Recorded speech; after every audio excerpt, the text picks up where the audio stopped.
Update. My 23 male girlfriend 22 female blocked every girl on my Instagram while I was in the shower.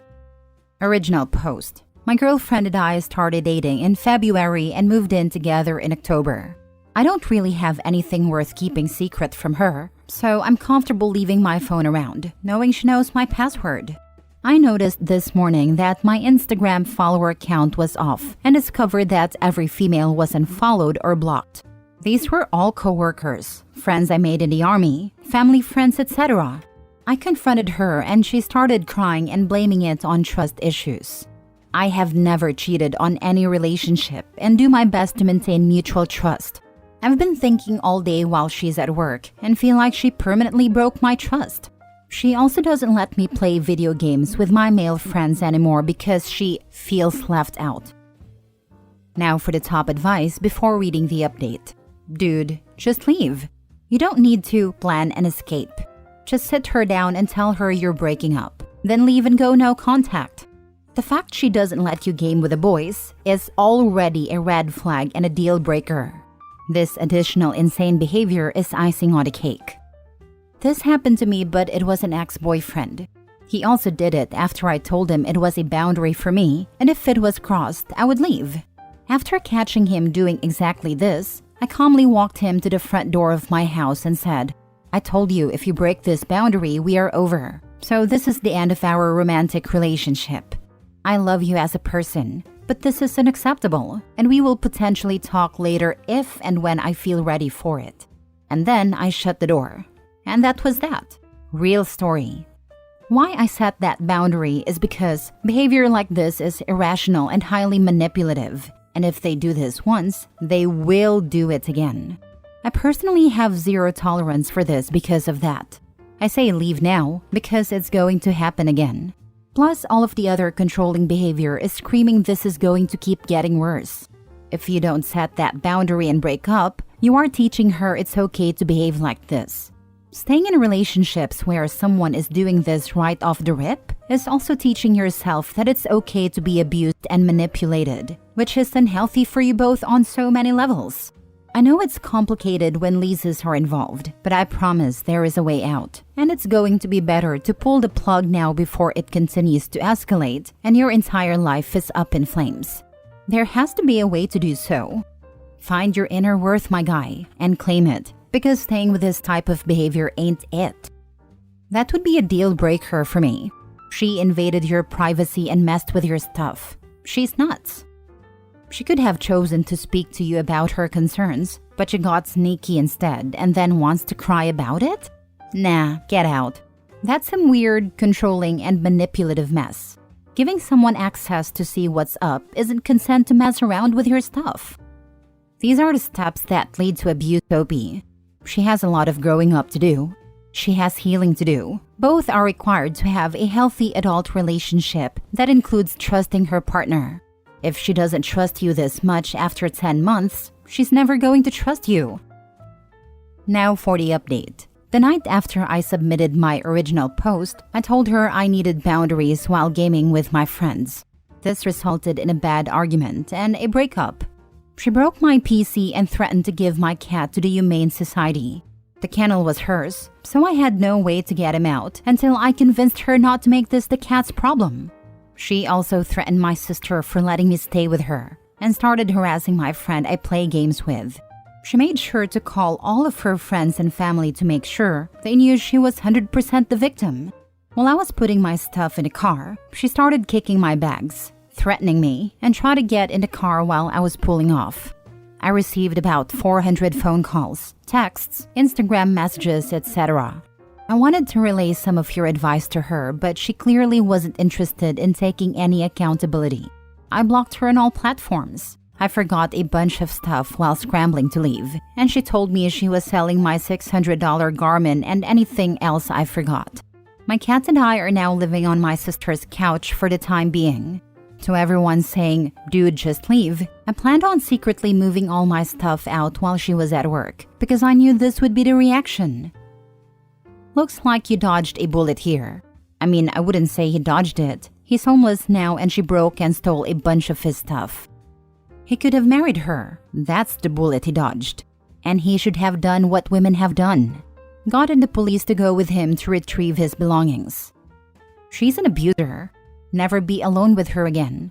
If you go back to get your stuff, bring people you trust with you. Not just because she might hurt you, but because she might accuse you of things. She clearly has no limits. I'm sorry you're dealing with this. Be safe. Tell her that if she sells anything and doesn't return it to you in great condition, you'll take her to small claims court. And every time she collects a check, you'll be getting those garnished wages. Next story. I was cruel to my ex's mistress and I don't regret it. He cheated on me with her for 3 years, and now 6 months after I ended things, she shows up on my doorstep crying about how she caught him making plans to meet up with a woman he met on Tinder. Like, excuse me? She really thought I would take pity on her for being pregnant and getting cheated on when he was at her place screwing her while I had to deliver our stillborn daughter. I cannot make this stuff up. She's that delusional. And she had the audacity to get upset when I laughed at her. I had no idea why she thought I would be sympathetic. I guess she assumed that since we were both cheated on by the same person, I would see where she was coming from. But I've never given her any indication that I'd be a good person to confide in. I despise her, and she knows it. I told her as much, and she started crying how she was sorry and regretted everything, claiming she never wanted to hurt me. Total lie. She knew about me, but that she loved him. I told her to get lost and to cry to someone else, because I couldn't even pretend to feel sorry for her after everything she and he did to me and my kids. I said we weren't friends, just because she was stupid enough to think she was different. I know it's cruel and all of this makes me a bad person, but I'm unapologetic. She and my ex messed with my life and my health, and now her karma's that her delusions were shattered. She'll have to deal with the both of us for at least the next 18 years. If they do it with you, they'll do it to you. She thought the leopards weren't going to eat her face. As they say, when a man marries his mistress, that creates a vacancy. She fooled around and found out. I don't think you're a bad person at all, but I do think it makes her an even worse person to come crying to you, of all people, for sympathy. I'll never understand why she came to me when she knows that I hate her. Here's hoping that the new mistress is smarter than she is. LMFAO. Guessing it's because everyone else in her life wasn't giving her the response she wanted, or because she was rightfully too ashamed and or embarrassed to tell them. Either way, not your problem. I'm always baffled at those men or women who think they're so special that they'll be the exception. Karma's a bitch, but we love her. She learned a hard lesson and has nobody to talk to and came to you. She's a joke. I hope you heal and are happy, especially seeing their downfall. I'm doing much better now. Thank you. It's been a hard time, but I have a good support system and I've been trying to heal for myself and for my kids. I'm so happy to hear that. I stayed single after my ex and it took a while to heal. One day, I'll hopefully find someone who isn't like him to sweep me off my feet. I hope you find that too. They're not all bad, but some need to realize the damage they do to a person. Next story. My dad got my boyfriend fired. My 23 female dad and I had a strained relationship my whole life. He is one of those guys who thinks it is better to be feared than loved, even when it comes to your kids. My boyfriend Tom, 24 male, and I met our freshman year of college. We had a lot of the same interests and a similar sense of humor, and we quickly became best friends. It took us both way too long to realize that we were in love with each other. We have been dating for 5 years now. He truly is my best friend, and I love him very much. Tom is really big on family. He and his family are incredibly close, and he really wanted to make a good impression on mine. I have brought Tom to every single birthday, holiday, and family gathering that I've attended since we started dating. My mom adores Tom. Every time we go see her, he bakes her banana bread, her favorite, and always helps her with fixing things around her house. He plays Xbox with my little brother and buys him a new game once in a while. He gossips with my younger sisters when they spill tea about their classmates at school. He'll help me sneak my siblings out to Sonic for late-night milkshakes. Everyone loves being around him because he is a good man and has taken the time to form relationships with them. However, my dad has barely ever spoken to him. Over the years, I've asked him to engage with Tom more, but he refused. Tom has tried very hard to connect with my dad, and I told him not to take it personally and that my dad is just like that. I came to my breaking point one day when I casually mentioned that Tom and I are considering getting married soon. My dad told me that there is no chance in hell that I should consider marrying anyone until he got to know him. I asked my dad why he was just now showing an interest in getting to know Tom, since we've literally been dating for years. He told me that there was no point in getting to know him before, since he didn't think Tom was worth talking to. At this point, I was very upset. I asked how he would know if Tom was worth talking to if he never really carried a conversation with him. My dad blew up at me. He told me that I was being disrespectful to him and that it is not my job to question his experience. He then proceeded to tell me that I am far too naive and simple-minded to make a decision of this magnitude without his expertise. I lost it. Years of being frustrated with my dad for his dismissal of my feelings just took over. I started yelling at him about how he has no right to talk to me like that since I am an adult. And I have been making my own decisions for years now, that he can't have an opinion on my love life since he barely knows me, that Tom is twice the man that he's ever been, and that if he ever wanted to talk to me again, he needed to apologize to me. I left feeling angry, but almost relieved that I finally stood up to my dad for the first time in my life. I went to visit Tom later that night to tell him what happened. When I got there, he looked really upset and told me that he had just been fired at his tech job. I asked him why, and he said he was given no reason. He was escorted out of the building by HR in the middle of the day. A few minutes later, my dad calls me and I let it go to voicemail. He said that I left him no choice and that he needed to show me that I was wrong. Turns out my dad is good buddies with some in HR at Tom's workplace, and he was fired at my dad's request. My dad has never acted like this to my knowledge, and it seems like he's gone crazy. My dad still has legal custody over my younger siblings and is trying to file a restraining order against Tom to prevent him from seeing them. He stole all of the money in my savings account that I've been saving for years, about $12,000, that I forgot he was a signer on and transferred it to an account I don't have access to. He has been calling the police telling them that Tom is abusing me and they need to arrest him. I have been questioned about this several times. My dad refuses to respond to any of my texts or calls, but he has been leaving Tom hundreds of voicemails about how he will regret turning me against him.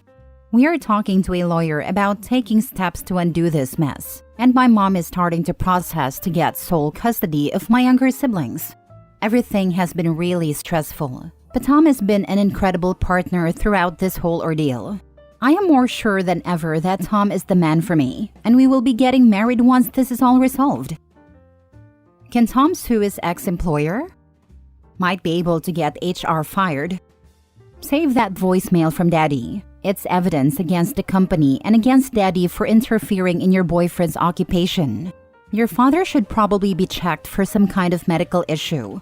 Dementia, brain tumor, stroke. But for now, he's a danger to be around. Your father is a sociopath. Follow the legal guidance and get him out of your life as soon as possible. Seriously, OP, file a police report about the money being taken from your account. If he's a signer, he legally can access and transfer the money. It's not a police issue but a civil one, unfortunately. You see this BS all the time in banking. That's why you should always open another account, preferably at a different bank if you're leaving a relationship or dealing with abusive people. Last story. My 27 male girlfriend, 27 female, is upset that I didn't help my ex-girlfriend, 26 female. My ex, Leah, 26 female, and I were together for about a year when I was 24. She ended up cheating on me with her ex-boyfriend and got pregnant with his child, so I broke off the relationship and moved on. I hadn't seen or spoken to her in years until Monday afternoon. I was expecting a call from a hiring manager about a job I had applied for, so when my phone rang, I answered it. On the other end was a woman speaking really quietly at first, asking if this was Justin, my name. When I said it was, she introduced herself as Leah and apologized. When she said her name, I remembered who it was and asked why she was calling me. She told me that she and her ex-boyfriend had gone to Walmart and had a fight because they couldn't afford items for their child. Apparently, he got so upset and blamed her for their situation, then started beating her in the car in the Walmart parking lot. He then told her to get out and left her stranded. She said she needed an Uber to get home. I told her I was sorry, but I couldn't help her, and I hung up. My girlfriend was with me and asked if that was the hiring manager. I explained what had happened and she got upset. She said it changed the way she sees me because she has always known me to be a kind and respectful man, and she wants to be with someone who respects women. She felt that my decision to turn away a woman in need, even if it was my ex, showed a lack of respect for women. She said it seemed like I did it to punish Leah, though punishing her had nothing to do with my decision. My ex and I haven't been together in 2 years. I've moved on, and I don't feel like I have any responsibility to help someone I have no relationship with anymore. However, my girlfriend has been distant ever since, saying she's disappointed in me and questioning our relationship. She's worried that this is how I would treat her if something went wrong and we broke up. After that, she went home and she's been quiet instead of her usual enthusiastic self. I don't know how to bridge this gap. What can I do to fix this? You did a right thing. Why would Leah call someone she cheated on and hasn't spoken to in years in this situation, instead of calling a friend or family member? Because she was trying to scam something out of you. If respect is so important to your girlfriend, she should understand that self-respect is most important, and that's exactly what you demonstrated. It's the only number she knows off the top of her head, or the closest geographically, or someone she felt safe with. Or she's recently been attacked and she's in shock and her choices aren't the most logical. I don't feel like I have any responsibility to help someone I have no relationship with anymore. She wants to be with someone that helps others, not someone who only does it when they feel a responsibility. You can't fix it. You are who you are and she is who she is. There's no right person, but you seem incompatible. She was probably rattled you were cold about someone you once loved because she is not like that. This is the most reasonable response. Opie and his girlfriend have different views and may be incompatible. No one is in the wrong. It's wild how many people are slinging mud at the girlfriend. If it was serious enough that she was in danger, she could have called the police or mall security. If it was trivial enough to call you, someone she hasn't spoken to in 2 years and ended on bad terms with, she could have called family members or friends. Your girlfriend isn't using much sense here. That's honestly how I feel.